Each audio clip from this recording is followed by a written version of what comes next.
اهلي وحبايبي واصحابي وحشتوني. ما سمعتش عمك سمير الاسكندراني زمان وهو بيقول يا رب اهلي وحبايبي والمجتمع والناس؟ للي ما يعرفنيش، انا ناصر سعيد، مبسوط بوجودكم. بعتذر على الغياب لاني كنت بعمل السيت اب البسيط ده.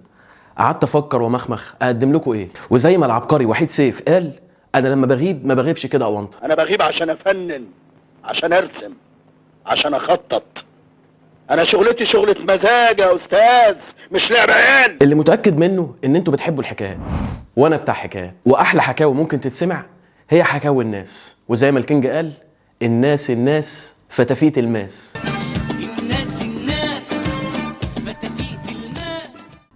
في شوارع مصر كل صوت وله حكايه.